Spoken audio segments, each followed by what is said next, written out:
Amen. Good day, excellent people of God. This is Pastor Michael Oladejo bringing you the word of encouragement for the week.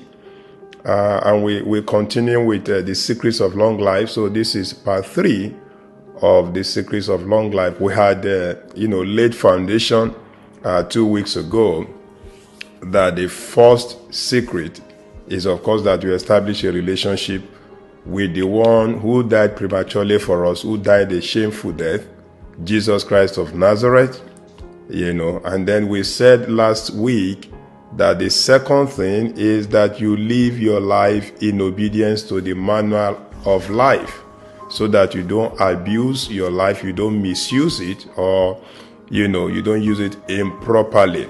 So I'm continuing on that. So another point under living your life in obedience to the manual of life is what the scripture told us, from the word of God, that we should eat. We should be careful what we eat.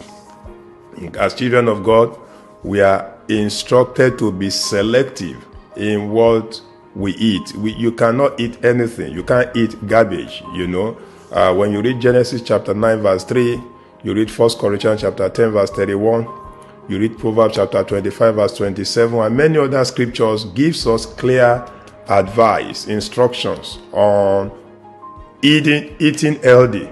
Eating healthy, very, very important. For instance, in Genesis chapter 1 verse 29,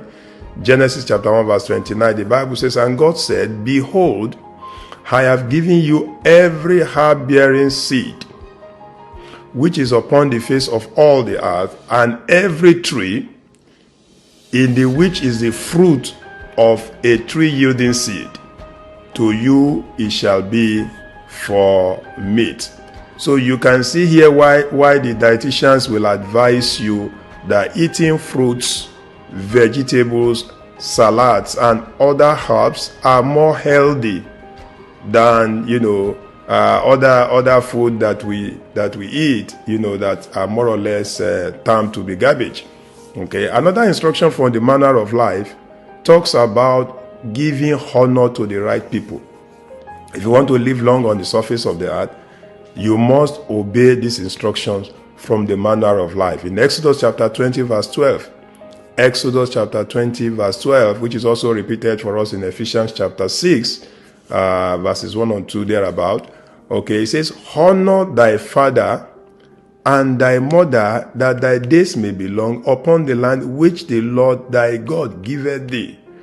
So we see one of the ways you can prolong your life on earth is for you living your life in obedience to your parents, whether they be your biological parents or they be your spiritual parents.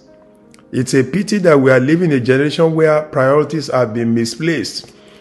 People can honor celebrities, and yet they come to their parents and they are, misbehaving towards them.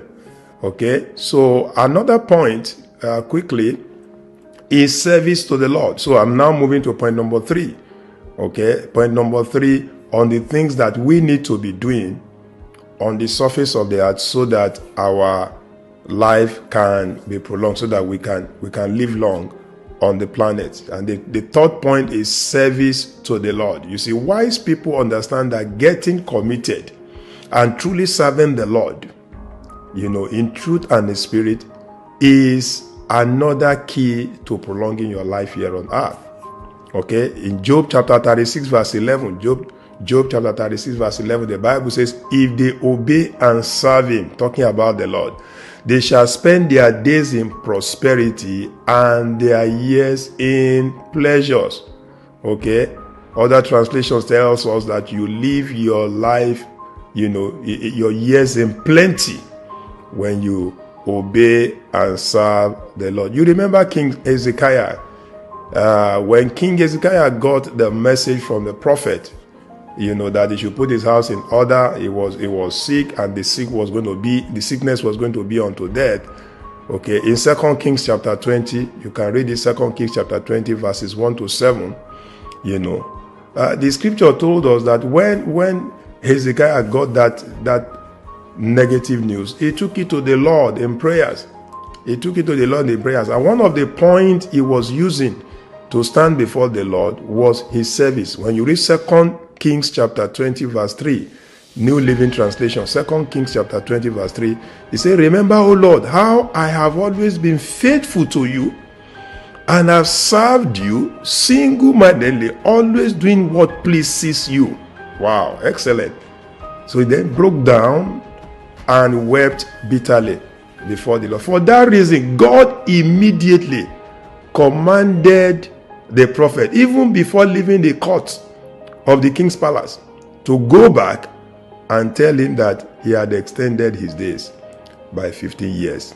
Are you still contemplating whether or not you should serve the Lord, especially if you belong to the church of God? You have a good reason to serve the Lord. You want to live long on the surface of the earth. Okay? So it is my prayer that the Almighty God will watch over you throughout this week, and He will be gracious, He will be kind unto you in the mighty name of Jesus. And of course, He will grant you long life in Jesus' mighty name. Amen.